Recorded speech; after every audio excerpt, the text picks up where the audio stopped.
Hey, welcome everybody. Grab your gear. Let's see if we can catch up with our host, Caren Ware, as she runs around the world and runs straight into life, doing things that we can only imagine here. Today, I imagine this is going to be a really good conversation because we're going to talk about water a lot. How do we get to water in running here? Caren Ware. We have so much going on. We have so many races, and we do a really special race in August. It's the fourth Sunday of August, and we put on a race called Splash Dash at Irvine Water. What is it called? Irvine Water Park. Wild Rivers. Come on, Wild Rivers. Yeah. And we also do a thing called the dry run. So if you're intimidated by splashing through water, you can do the 5K dry run and just run a straight 5K all around the complex and through the park. And we have age divisions for both. But I wanted to talk about water so that it's fun for you and that you get inspired and challenged to come in. The water park and the parts that we send you through are only like up to your knees and stuff. So I brought in a really special guest who is... He's going to make a big splash here today. Yes, and it's a booth at the Splash Dash because I just want you to know about all the things that you can do to get your kids, yourself, and everybody out there just comfortable in water. This is a party, so if you're going to have a water party, why not have a guy who does water polo yes. at the party here? And I'm told there's a personal connection. This big burly guy is your son-in-law? Yes, and so I had to learn. He's going to tell you a little bit about himself, but he came here to the United States on a scholarship to Concordia University to play water polo, and if you look at history, he's from Croatia, and Croatia won the Olympics. That's correct? So he can tell you. Croatia won the Olympics in water polo? That's big in Croatia, huh? A couple of times, yeah. Now they're second. This past Olympics, they got second place. All right, so you came all the way here because I'm told, this isn't the first time I've heard this, that Southern California is like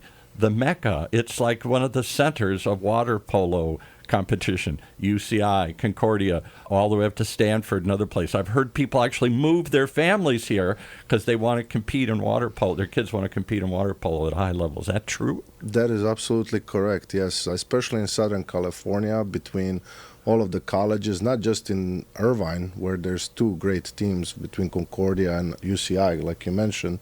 There's also Long Beach, there's UCLA, there's USC, there's San Diego down a little bit lower. Yeah. And then there's multitude of water polo clubs as well as swim clubs. Mostly, I believe it's because of the weather. Yeah. And all of the pools are actually outdoor pools, which is extremely unique for anywhere else. That's not in Croatia? No, Croatia is only in summertime. We get to train outside. It's most of the year is indoors because there's a lot of wind and it's cold. And swimming is huge. Many Olympians have come from Mission Viejo, the Nadadores, I think it's called, the big pool there where they've had... I could rattle them off, but I forgot. Famous divers and swimmers and stuff have started off competing in those clubs here. So you came all the way across the globe to compete here in water polo. What did your family think when you said, I'm packing up, Mom and Dad, I'm going to Southern California? They said, no, you're not. They didn't say, surf's up, we're joining you. I said, yes, I am. I took my SATs and I got accepted to this school and I'm going in August. And they said, really? I said, yeah, I'm backing up, especially because I was over there in law school already and playing professional. You were in law school? Yes, I was there for 2 years in law school and I was playing professional water polo for 4 years already and had my life settled over there. Yeah. But then I decided, why not try something different? And so I took a leap of faith and decided to move across the world to play a little bit of water polo. And what was that like? So you actually went back to school and got a master's or just a 4-year degree here? Oh, I got 3 master's degrees. This guy is I got them everywhere. A student like what's that under the carpet? Oh, it's another master's degree. No, yeah, I got my degree actually in accounting and finance. That was my initial background. That's what I started working as, and I was getting my master's degree in business. In accounting and finance as well. I owned a solar company, amongst other things. I know. It was the American dream. He was racing after the American dream. And I worked for a law firm as well here doing fraud prevention and fraud discoveries. And I've been coaching water polo here in the United States since the first day I basically landed.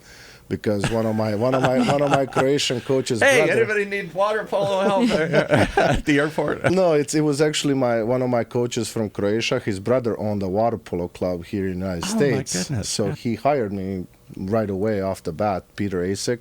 Off the boat? Literally off the plane, mostly. Yeah. Literally, I landed on a Saturday. On a Monday, I had in a sense, a little private lesson with some of his athletes that were actually going to Stanford. Yeah. So I was teaching athletes that were already in college, and I was going to play against them, which was really interesting. So I'm not going to show you all my moves. Not all of them, just some. But yeah, thanks to Peter Asik, I in a sense got into coaching, and then my coach from Concordia, Steve Carrera, he also hired me later into his. So I got to ask, there's 3 questions. I know Karen's dying to jump in, but I got 3 questions I got to get out. Okay, number 1 is, how did you live in a big city or a small town in Croatia?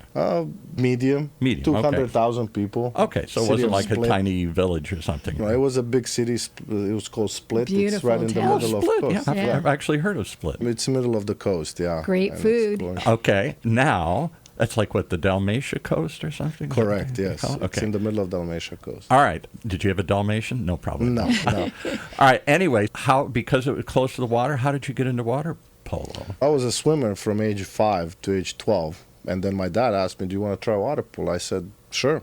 I'll get into water. It's in the water? I'm in. It's in the water, and actually had a ball. It was a little bit more interesting than looking the straight line under me. I saw a little bit more purpose and fun in it. Yeah. And it was more of a team sport, something that attracted me because I was a big soccer player at the time, basketball player. Okay. So getting into a team sport was, I guess, a natural progression from swimming. And slowly, little by little, I just stuck with it. And by age 16, I was already playing professional water polo. And people will pay to go watch people play. I don't know. Are there professional teams here in the United States?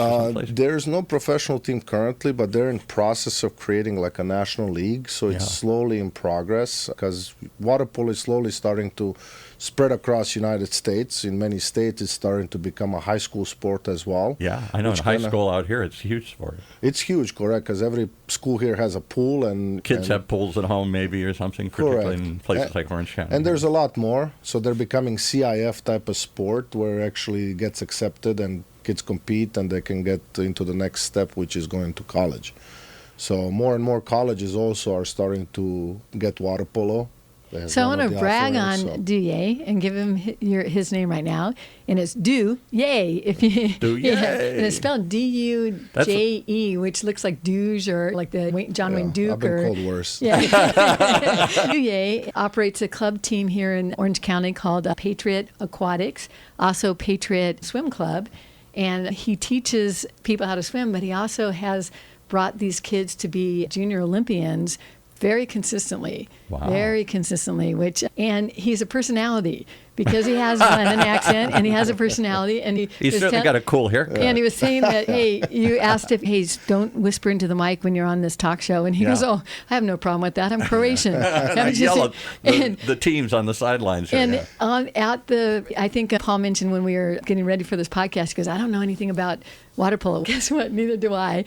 But I go there to watch it, and I go to watch the parents because the parents are on the sides, and they go there to watch Duje. And they have little things that they put these little signs up, and they have what they call there's things that he says to the refs, to the I know. Okay, Duje, give us one example of a dism that you could think of. Just in yelling, "What are you doing?" would be one of my. Yeah, what are you doing? Until the whole crowd on the other side goes, "What are you doing?" And sometimes I say, "Do you need popcorn?" Because if the kids are not playing, they're just sitting there and watching. Would you like some popcorn? Some popcorn to watch. It's a necessarily engaging sport. So if you're not just doing something, you're not doing anything. All right. So the second question is, in a brief moment or two, explain what happened. I know they're in the pool and there's a ball involved. They have to. It's extremely hard because you have to basically tread water. You don't stand on the bottom of the pool and just pass it around like a basketball court. You're treading water while you're trying to. I think you explained that it's 3 sports in one. Yeah. So go ahead. So give us a shot here. For those uninitiated, tell us what water polo is. Water polo is research-wise, it's also the toughest sport in the world because, like you said, it engages people to have to tread water but not just tread water, but actually try to survive while the other person is trying to drown you. Okay. They're trying to drown you constantly. It's a combination of wrestling, it's a combination of swimming, it's a combination of basketball, handball, and some other sports that are team-like, especially in setup. No, I didn't think of it as a contact sport, though. You say they're actually wrestling. They're out trying to submerge you, to dunk you.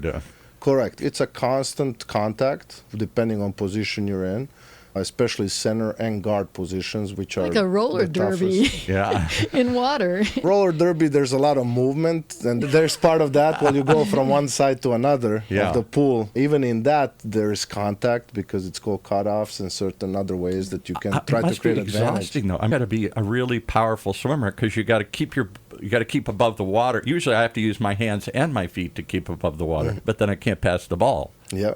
It is absolutely one of the toughest sports to be able to. It requires a lot of training. Our athletes train 2.5 hours every day, and that's what makes you able to do it. It requires a lot of dryland work, so you get your muscles ready for what's readying you in the water. I have met families. Usually, the one I'm thinking of is a guy who was very affluent and had a lot of money back in New York. He was in some kind of finance or, I don't know, venture capital or something. He picked up, and his son got accepted into Stanford. And to do that, they decided to move out here so they could be closer and watch and support him. And they'd be looking for Duje. And you said somebody else you knew from Connecticut or something. Yeah, we have people that are moving over here into this area because whether it's for our club or there's some other academies here that are basically just for water polo organized. Yeah. And, those aren't as good as yours. Absolutely.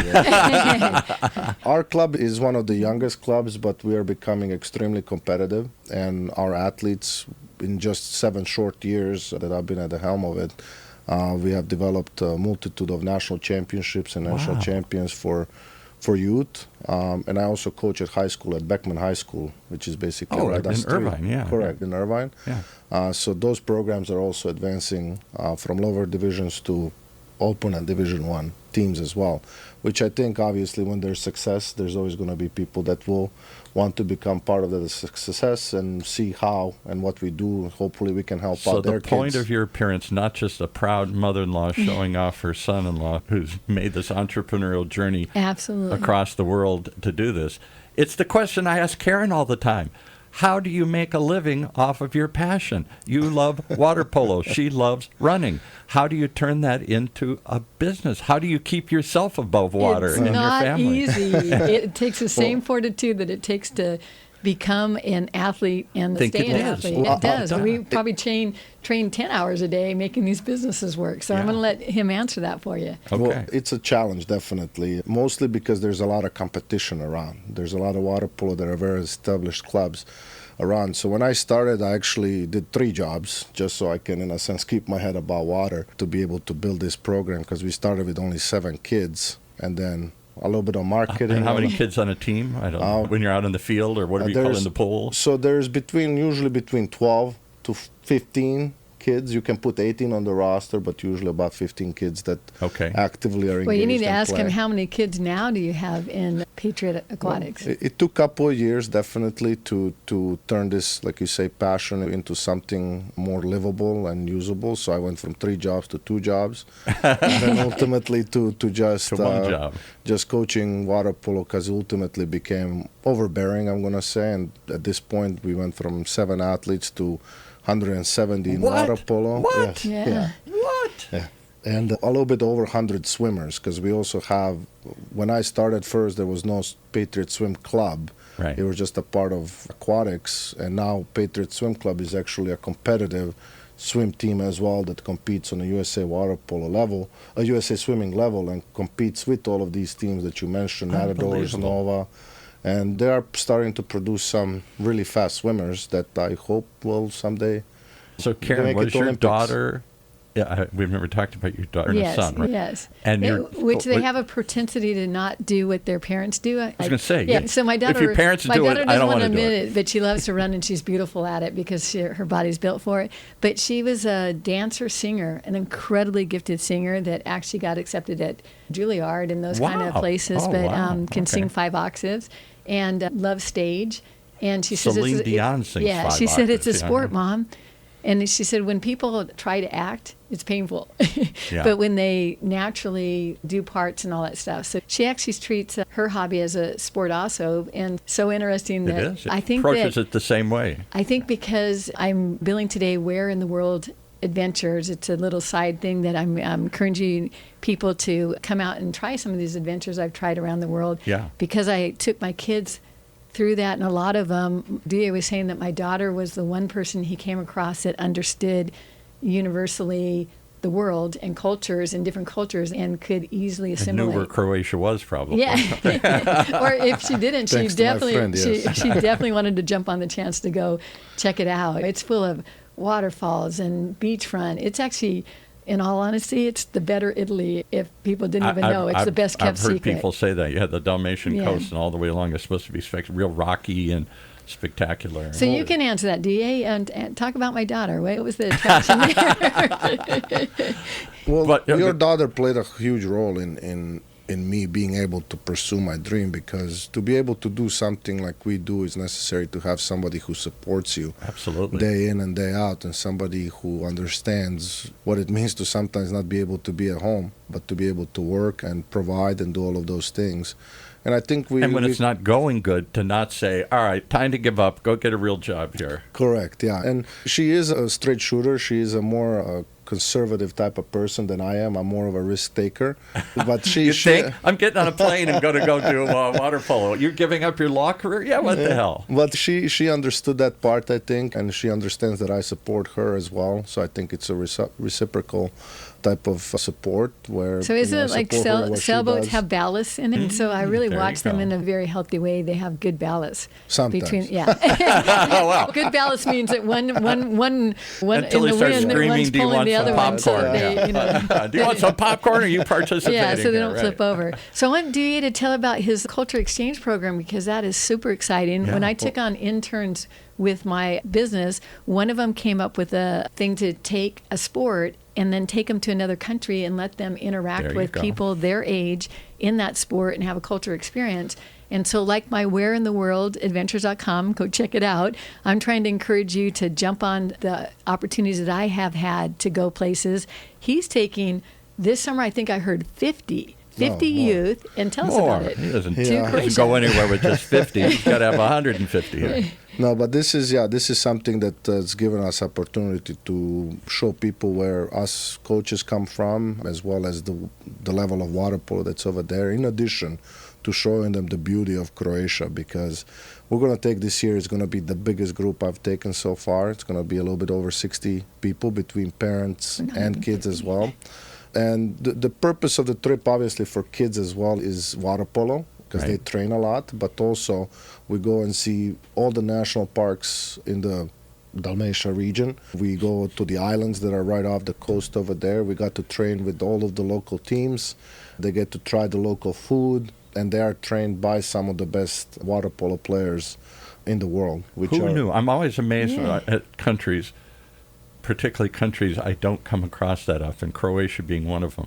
But there are countries throughout the area in Europe and other places where they do sports I never thought of or heard of. I'm trying to think of where the Ukrainian chess, is it Ukraine, where they play chess or something here? A couple of places it's Russia, like Ukraine, Russia, Ukraine, and then they play badminton in Indonesia, I think. Or Nepal, they do. The Himalayas. Oh my gosh, that's their badminton, sport. Because they can't chase a volleyball if it goes out go over the cliff. There's some, things evolve, and so water's a big part. You think about Croatia has a beautiful long coastline.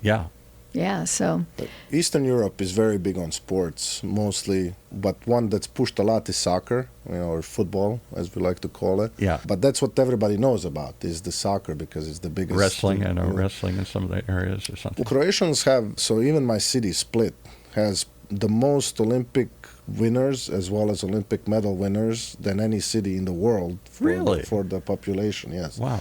We have a whole coast dedicated to them, and where their names go, where their Olympics that they were in. It's a huge Olympic city in a sense. Like I said, I think we have about 70 Olympic winners. It's not that far from Greece and Mount Olympus, where the Olympics started here. The whole idea. Correct. Yeah, I think it's in city, their genes it's Irvine having 70 to 80 Olympians. Yeah, Irvine's for some reason a crazy conclave.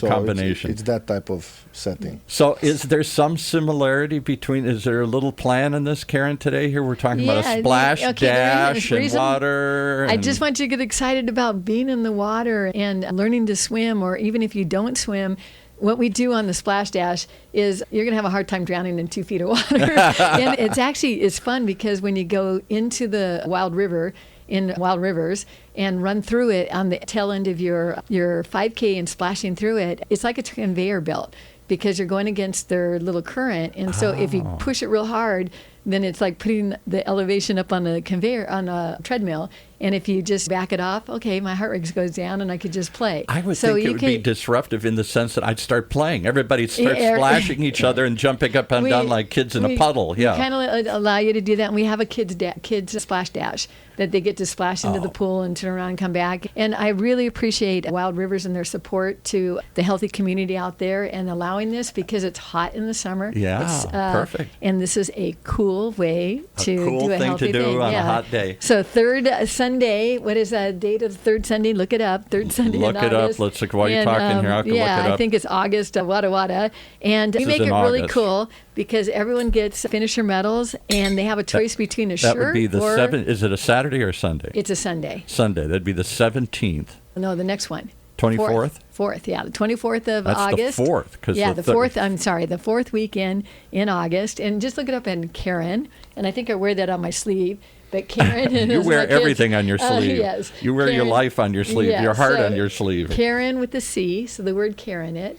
Caren, last name is Ware, W-A-R-E, events.com. Hit the calendar section. Go down we and should see. redo your last name to be W-H-E-R-E. Yeah, Where in the World. That's why we have Where in the World Adventures. This weekend, Saturday, we are the SoCal Pirates Run. It's an amazing themed race. I wanted to bring that up. There's another. You do these themed runs. I thought it was all just going to be hardcore runners line up, they go. No, we're going to have and there is some of that there, but yeah. And we're going to have all kinds of things. And we have a guy that is the closest thing on earth to Jack Sparrow that comes and MCs this whole thing, and you get this amazing experience. And then we blow fog in so that you look like you're on a ship and all that kind of stuff. It's happening this Saturday. You can do walk-up registration, Bolsa Chica State Beach, because how can you have a Pirates Invasion without the beach? At the beach, yeah. And it's in May this year just because we're working with permits to get it back in June, which is usually after school gets out. Yeah, so... Are there pirates in Croatia, or there a history of pirates? There's a lot of history of Croatia pirates. Yes. I would think so, up and down the coast, yeah. Yeah, there's a lot of boats that have been sunk, and there's a lot of treasure down there. There's a lot of treasure down there. But I do want to say that what Caren does is extremely unique, and it's a lot of fun. We worked her races, we ran her races, and every time it has been absolute unique experience.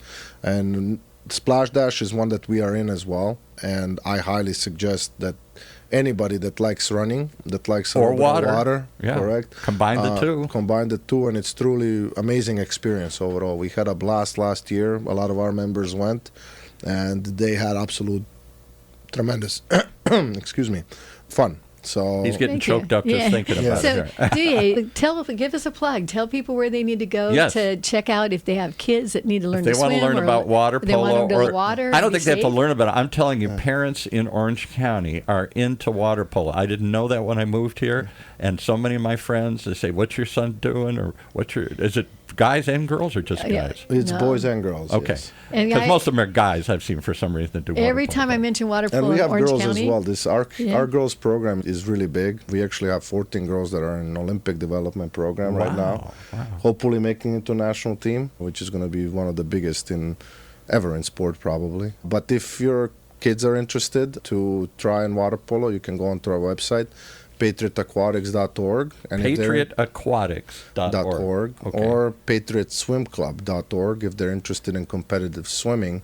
And you can read about us on the website and go there. But also one thing that I would want to mention is we started this year what's called Patriot Pals for this summer, which is a program designed for kids with autism and disabilities. How great. To get into swimming as well as water polo, to try and give them the benefits of a sport and team and water as well, to try and... We're over a minute, but let's go over 2 minutes and talk about that, because that's something special. Yeah, wow. Autism is what I understand, I know it's a spectrum, so it's not just one thing. It's where you are on the spectrum. Is it slight? Is it severe?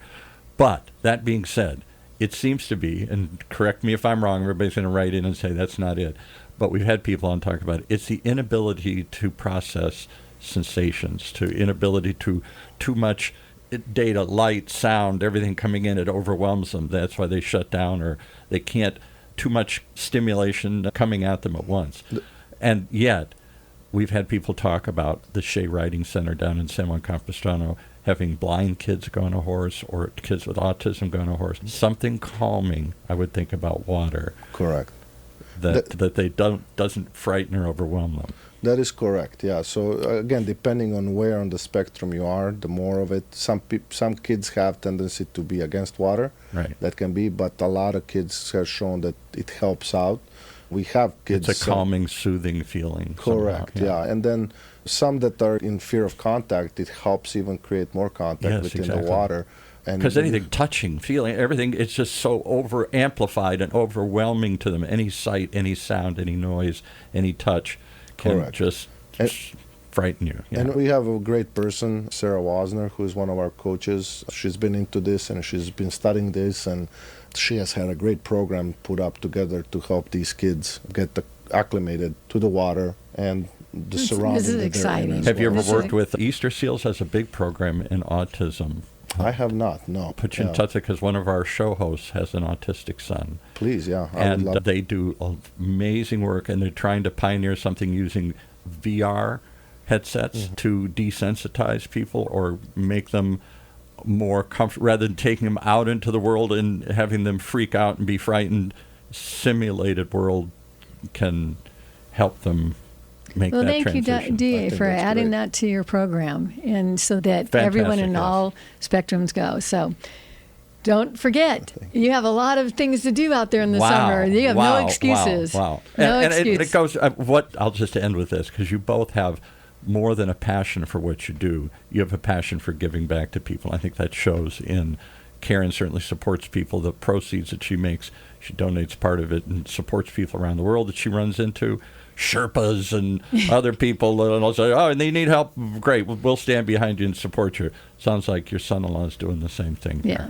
There. Okay. Thank you so much. Again, Caren with the C, and with the word care in it, and look up Caren Ware events, and don't forget to check out Patriot Aquatics, Patriot Swim Club. Absolutely. And come out. Is it this weekend again? One last time? Yeah, this weekend, Saturday, SoCal Pirates Run. Oh my gosh, it's a party like no other. The healthiest party you'll get out there. 5K, 10K, you can race it, walk it, jog it, do it backwards. I want to see your son-in-law in a pirate outfit, because his accent sounds to me nasty. It can be rough. Yeah. At least if they make him walk the plank and then he ends up in the ocean, he knows how to swim. He knows how to swim. All right, good deal. Thanks for joining us today. Thank you.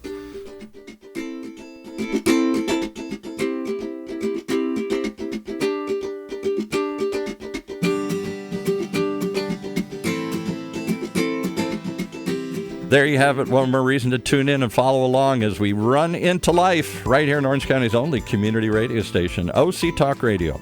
Streaming live, no pun intended, streaming from our studio here at the University of California, Irvine's Beale Applied Innovation Center.